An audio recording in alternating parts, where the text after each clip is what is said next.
Hi, I'm James Martin and I'm in the Woman and Home kitchen, which is clearly their kitchen, not one that's designed by me really. And I'm going to show you an amazing recipe, a dessert recipe from my new book, More Home Comforts. It's to go with a new series that's out there at the moment.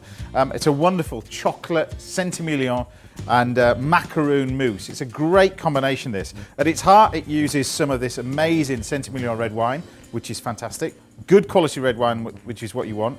We make a lovely little mousse using the egg yolks, some sugar and butter, but it's all about the chocolate. And for this, I use good quality dark chocolate. To enrich our chocolate mousse, because it's quite heavy on the chocolate, we're going to throw in some butter. Now, you can use salted or unsalted. In actual fact, I think for a chocolate mousse, it can actually benefit from using salted butter as well. So we throw that in and then just melt this down nicely. So once you get to that stage, we can turn our attention to our next part of the chocolate mousse, where we need the egg yolks and the egg whites. And for that, we need to separate them. And do this by hand, not shell to shell, carry on. So egg whites in our machine, because we're going to whisk these up. And the egg yolks can go in a bowl. Like that.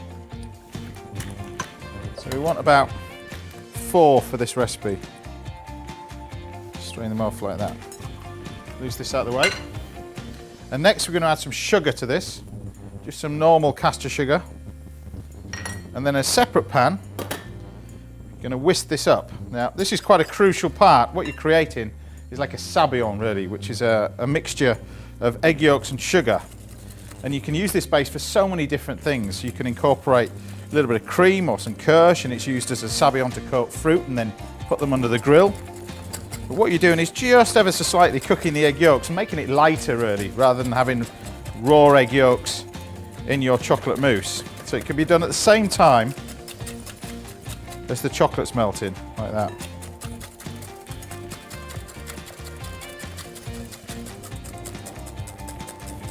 The chocolate is now almost melted with that butter in there.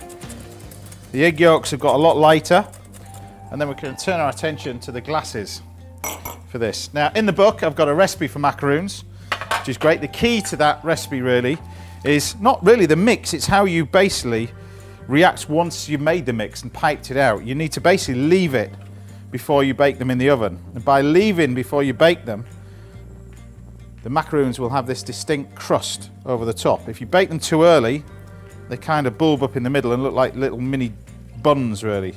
So just break them in the bottom. And then you need some really good quality red wine. It doesn't work with some Spanish stuff.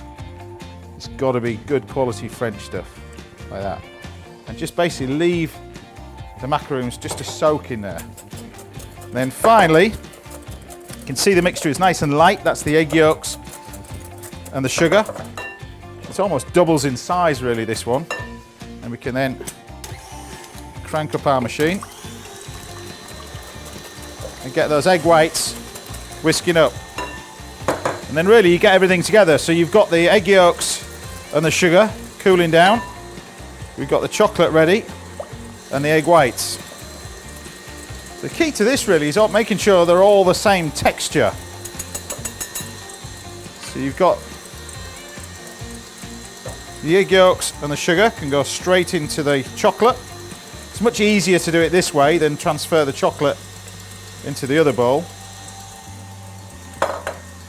and then mix it together. It starts to thicken up slightly as the chocolate reacts to the egg yolks. Now the good thing about this is the bowl will still stay warm, which is exactly what we want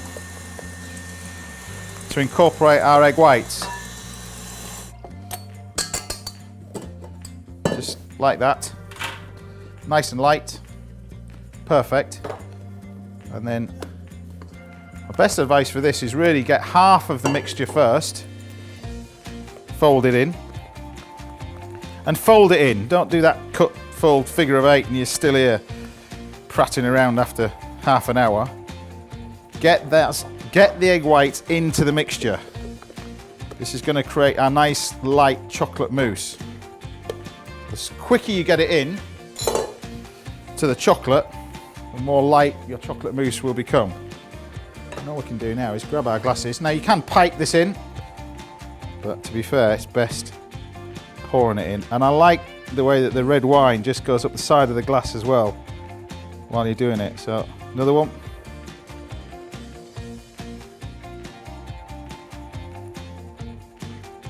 Now it depends how indulgent you are, whether you leave this in the fridge for a few hours to set, or you can actually just serve it as it is. But one final touch, you get a couple more macaroons and place them on the top. And there you have it, my chocolate red wine, Emilion red wine, and macaroon mousse. A proper grown-up dessert. Now, like all food, it's all about the taste. And the great thing about this,